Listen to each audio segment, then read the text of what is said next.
prochain et dernier panéliste, Olo. José Toé, s'il vous plaît, pardon, pour nous expliquer un peu l'inclusion financière dans son domaine. Et donc, on l'appelle ici, même qui viennent maintenant. Ok. Béninois veut dire sur la fintech en Côte d'Ivoire. On n'a qu'à parler de la fintech au Bénin. Mais de par ma position ou de par mes diverses positions et de par l'intérêt personnel, j'ai eu la chance d'observer le marché. Et je pense que s'il y a 4 ou 5 ans, les marchés de la fintech en Afrique de l'Ouest étaient fragmentés. Nous sommes en train d'aller vers une consolidation. Donc, on est en train d'aller vers une situation où bientôt, quelqu'un qui est au Bénin peut utiliser un produit qui est conçu en Côte d'Ivoire pour payer quelqu'un qui est au Sénégal, utiliser sa monnaie, utiliser Timon pour régler le Mauritanien qui est au Niger, etc. Il y a la semaine dernière, juste avant de venir à Abidjan, j'ai assisté à la présentation d'une start-up de fintech qui ambitionne par exemple que vous puissiez de votre siège à Cotonou acheter votre bazin au Mali, le faire coudre au Sénégal, vous le faire livrer à Cotonou. Mais tout ça est possible parce que la fintech, parce que le marché de la fintech offre de pareilles opportunités. Bon, au-delà des présentations qui ont été faites par mes copanélistes, je voudrais porter un regard un peu, pas de start-up, mais un regard un peu méta, comment je vais dire. J'ai la chance de travailler au niveau du régulateur de la commission bancaire de l'UEMOA. Donc, tout ce qui est test réglementaire au niveau pour les émetteurs de monnaie électronique, tout ce qui est licence, on s'y connaît. Et j'ai la chance de conseiller le ministre du Plan du Bénin sur les questions d'économie numérique et surtout d'inclusion financière. Donc, l'impact réel pour moi, c'est beaucoup plus l'impact escompté, c'est d'accroître l'inclusion financière. Nous avons de grosses boîtes, si je peux parler ainsi, comme Action, qui sont déjà dans le domaine et qui essaient de faire croître les startups qui développent des solutions pour la fintech. Mais je voudrais attirer un peu notre attention sur le fait que la fintech va au-delà du mobile money. La fintech ne se limite pas juste au mobile money. Il y a quelques années, dès que une personne dispose d'un téléphone, peut ouvrir un compte de mobile money, peut recevoir ou envoyer de l'argent, on dit c'est bon, l'inclusion financière c'est atteint pour celui-ci, on passe au suivant. Non. La fintech va au-delà de ça. J'ai travaillé en banque. Quand je vois aujourd'hui ce que la fintech peut apporter ou enlever aux banques, en fonction du côté où je me trouve, soit je peux me réjouir, soit je peux avoir peur. Parce que je vais peut-être me tromper sur les chiffres, mais au début des années 2000, Goldman Sachs avait à son département à l'un de ses principaux départements de trading 600 analystes. Aujourd'hui, ils en ont 2. Mais ils font toujours plus de boulot. Qui est-ce qui s'occupe du reste du boulot? L'intelligence artificielle. C'est comme ça que je l'invite dans le débat de la fintech parce qu'on ne peut pas y échapper. La blockchain, on ne pourra pas y échapper. Mais pour moi, tout ça fait partie de la fintech. Aujourd'hui, c'est peut-être le niveau d'émergence vers laquelle on va, ou le niveau de développement économique qui fait qu'on est concentré pour le moment sur le mobile money. Mais si je n'étais pas dans les positions où je suis actuellement, et si j'étais start-upper, je commencerais sérieusement à regarder du côté de la blockchain et du côté de l'intelligence artificielle. Parce que ça vient pour le moment comme une brise, mais quand ça va venir, ce sera un ouragan. Et comme on le dit, quand on travaille dans le lab, ça va être violent. Ça, c'est vu du côté corporate. Du côté des particuliers, on a beaucoup de startups qui offrent des produits. Mais pour nous qui sommes préoccupés par l'inclusion financière, il y a quelque chose de plus que l'offre de produits. Il y a la demande. À part l'offre et à part la demande, il y a l'utilisation effective des produits. Et ça se traduit par les chiffres qu'on a vus tout à l'heure. On a peut-être, c'est combien de comptes? 8,5 millions de comptes mobile money ouverts, mais 38% qui sont actifs. Le reste, peut-être qu'il y a beaucoup d'entre eux qui ont voulu faire une transaction, on leur a dit il faut ouvrir un compte mobile money, ou bien il y a un commercial d'Orange ou de MTN qui a tellement embêté qu'on se dit bon, voilà le téléphone, ouvre le compte. Ok, mettez votre mot de passe, c'est bon. J'ai ouvert le compte le jour là, mais comme je n'en ai jamais eu l'utilité, je ne l'ai jamais utilisé. Donc les 60 instants, c'est comment on fait pour qu'ils utilisent le service. Qu'est-ce qu'on met dans le service de façon qu'est-ce qu'on met dans les services offerts pour les inciter à utiliser les services? Pour moi, c'est un autre pan qu'il faut regarder sérieusement. Si aujourd'hui, j'ai mon téléphone, j'ai un service de mobile money, qu'est-ce qui peut faire que je vais choisir d'utiliser un service de mobile money plutôt que d'utiliser du cash? Parce qu'il ne faut pas qu'on se leurre, nous sommes dans une région du monde où la culture du cash est très forte. C'est culturel, c'est viscéral. Les gens ont pris le modèle M-Pesa, ont essayé de le répliquer dans d'autres régions du monde, que ce soit en Amérique latine, en Afrique du Sud. Des gens ont même commencé à essayer d'implémenter en Afrique de l'Ouest. Ça a été un fiasco. Si le M-Pesa a réussi dans son contexte, c'est parce qu'il y a un ensemble précis de facteurs socio-culturels qui ont permis que, ajouté à la volonté politique, on arrive à ce résultat. Nous devons trouver aujourd'hui exactement le modèle qui marche pour nous. Ça peut ne pas être le M-Pesa, ça peut ne pas être les modèles du Bangladesh ou de la Colombie. Ça doit être le modèle qui marche pour nous. Et qu'est-ce que nos populations veulent? Qu'est-ce que nos populations veulent? Bon, moi peut-être que tout ce qui m'intéresse, c'est parce que j'ai un rythme de vie un peu soutenu, parce que je suis très occupé. Je veux juste, tant que j'arrive à régler CIE, SODECI, Canal avec mon téléphone, peut-être que ça me suffit.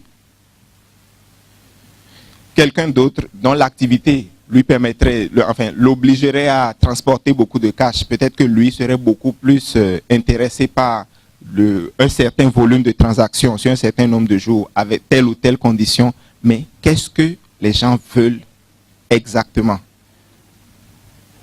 En fait, c'est le problème de l'inclusion financière, du taux de bancarisation qui a été transposé sur le mobile. Parce que pour le taux de bancarisation, on dit il y a peut-être 10 000 personnes qui détiennent un compte bancaire, mais le tout n'est pas de détenir un compte bancaire. C'est d'utiliser le compte bancaire, d'épargner avec le compte bancaire, de pouvoir faire des paiements avec la monnaie scripturale, de pouvoir obtenir un crédit, de pouvoir faire tourner le compte. Parce que si c'est juste le nombre d'ouvertures de compte qu'on compte dans le taux de bancarisation, on a tout faux. Et c'est la même problématique au niveau du mobile money et de la fintech de façon générale, à mon avis.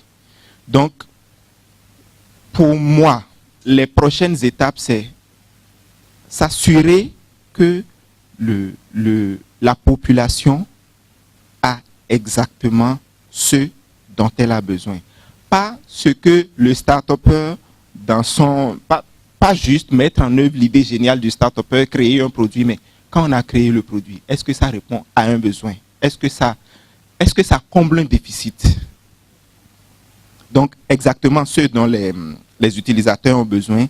Et deuxièmement, que nous commencions à nous préparer à l'avènement de la fintech au-delà du mobile money. C'est-à-dire sur tout ce qui est technologie, pas seulement dématérialisée, mais anonymisée, tout ce qui est blockchain, Bitcoin, Ethereum, etc. Et peut-être dans un futur un peu plus lointain, anticiper l'impact de l'intelligence artificielle. Je suis désolé de n'avoir pas eu de slide ou de PowerPoint comme les autres, mais je suis dans une position où, en tant que régulateur et décideur en griffe, on doit porter un regard un peu, un cran au-dessus pour voir où est-ce que nous voulons aller. Parce que si nous finissons la révolution de la fintech, si nous avons 100% de détenteurs de compte mobile money et toujours 5 ou 10% qui peuvent avoir accès au crédit, toujours 5 ou 10% qui peuvent épargner, qui ont les moyens d'épargner d'abord et qui peuvent épargner, on sera toujours très loin de l'objectif de l'inclusion financière. Essayons d'inverser la tendance. Je vous remercie. Merci. Je remercie, monsieur, désolé, je n'avais pas bien entendu le nom. Je vous remercie pour votre question.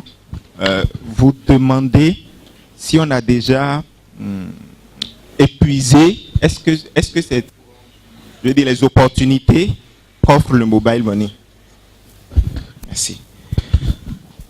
D'accord. Ça rejoint un peu la question la question des cartes bancaires. On n'a pas épuisé. Je me demande même si on l'utilise à 50%. On ne l'a pas épuisé, puisque dans l'exemple que vous avez donné, la cliente qui dépose son argent sur son compte à Korogo et qui vient à Abidjan, vous avez dit qu'elle retire pour faire ses opérations. Pour moi, l'idéal, si je suis opérateur de téléphonie mobile ou opérateur de monnaie électronique, dès que votre argent entre dans mon système, je n'ai pas envie de vous laisser sortir. J'ai envie d'inciter les marchands à accepter c'est-à-dire que vous mettiez juste votre argent là et ensuite qu'il circule entre les acteurs du système, qu'il puisse permettre à la dame de venir, de voir le vendeur de friperie acheter ses trucs payés par Orange Money, voit-elle acheter ses trucs payés par Orange Money, que d'abord les freins psychologiques soient levés, les différents frais. Il ne faut pas que le client, en déposant son argent, commence à avoir le souci de comment je vais le dépenser. Et pour le moment, ça existe encore aujourd'hui. Donc, les opportunités ne sont clairement pas épuisées. Clairement pas. Je veux dire, il y a encore, comment dire, there's room for improvement. Il y a encore beaucoup de choses à faire. Mais bon, ce n'est peut-être pas uniquement la faute des opérateurs. Psychologiquement, il y a beaucoup. J'avais participé à une petite étude sur l'acceptance du mobile money et apparemment il y a beaucoup de personnes qui ouvrent le compte par mimétisme. Ils ouvrent le compte parce que quelqu'un qui est à côté d'eux a ouvert le compte et a dit « Ah, c'est bien, tu peux faire ça ». Mais pas parce qu'ils ont regardé leurs besoins, ils ont regardé l'offre en face d'eux et ils se sont dit « Ça peut être intéressant, je vais ouvrir le compte ». Mais quelqu'un qui ouvre le compte parce que quelqu'un à côté lui a dit ou l'a obligé à ouvrir, il va banalement se retrouver dans les 62% qui ne sont pas actifs. Maintenant, Ça, c'est du côté du particulier, du côté du particulier. Maintenant, du côté du marchand. Dans le cadre de mes fonctions, il y a environ un mois, j'ai eu l'occasion de rencontrer le directeur général de MTN au Bénin. Et je lui ai dit, vous faites beaucoup d'efforts, mais typiquement, quand je veux payer avec MTN, du côté interface utilisateur, j'ai un petit problème. Parce que, entrée étoile 111 dièse, entrée 1 validée, entrée 2 validée, le nombre d'écrans par lesquels je dois passer avant de faire un paiement, c'est beaucoup plus long que si je payais en cash et puis je pars. Donc rien que ça, pour moi, est un frein psychologique. D'accord, c'est des options. Et puis tout le monde n'a pas de smartphone. Il y a beaucoup qui ont de l'USSD. Mais l'interface utilisateur, pour beaucoup d'opérateurs aujourd'hui, n'est pas encore au point pour fluidifier le paiement le paiement mobile. Donc c'est clair qu'il y a beaucoup d'opportunités. Et ça revient à plusieurs acteurs d'essayer de régler ça, tant les opérateurs que le régulateur même. Bon, ça, quand Rita va demander de l'aide, je vais voler à son secours pour le régulateur, que le régulateur lui-même a des efforts à faire sur ce créneau-là. Et même au-delà du mobile money, je fais une petite incursion pour apporter un début de réponse à la question des cartes bancaires. Mais vous allez remarquer que la façon dont nous payons avec les cartes bancaires ici n'est pas de la même façon. Enfin, c'est pas de la même façon qu'on paie en Europe ou en Amérique du Nord. Ici, vous entrez votre carte bancaire, attendez, on n'a pas le réseau, attendez, on n'a pas la connexion, ensuite on va réessayer, attendez, maintenant tapez votre code, on sort le reçu.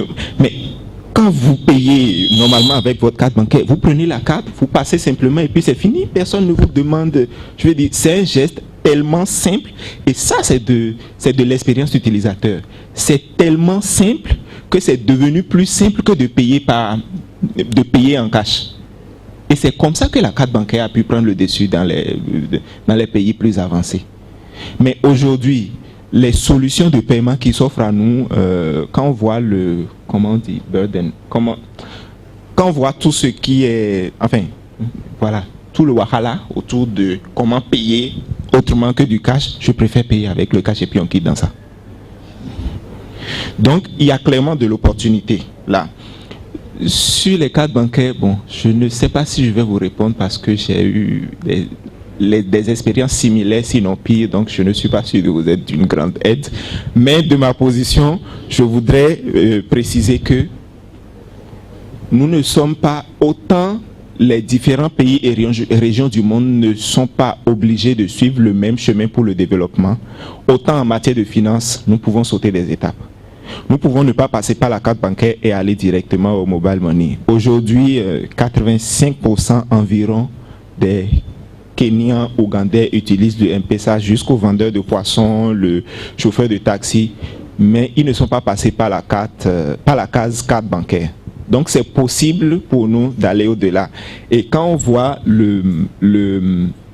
ce que les fintech, les startups dans le domaine de la fintech sont en train d'offrir comme solution, nos banques sont en train de faire de prendre le mauvais chemin. Où on se dit, bon, comme on perd sur le volume de clients, autant gagner en commission sur le peu de clients qui restent. Mais vous allez chasser le peu de clients qui restent. Donc je ne sais pas pourquoi, en voulant payer par carte, je vais vous payer près de 5% du montant que je veux payer là en commission. Sans oublier, si jamais je suis passé sur le distributeur d'une autre banque, sans oublier les commissions interbancaires, tout ça, je vais payer en cash. Et c'est ce que vous avez fait finalement. Donc, on a toujours un souci avec la case bancaire. On peut la sauter et aller directement sur la case mobile money. Oui, Action investit dans les meilleurs au niveau mondial, mais on peut prendre ceux qui sont un peu moins que les meilleurs, les coacher et ils vont devenir les meilleurs.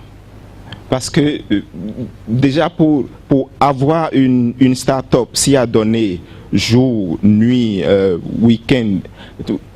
Il faut déjà de l'abnégation, je veux dire, à un certain point, il faut même du sacrifice de soi.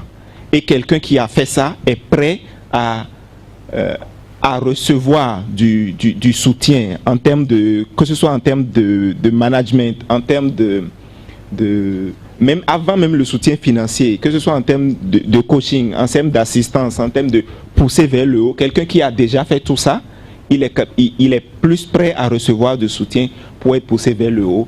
Et puis, on ne sait jamais qui peut, le prochain champion d'Afrique de l'Ouest peut sortir de Côte d'Ivoire. Et là, doit sortir de Côte d'Ivoire.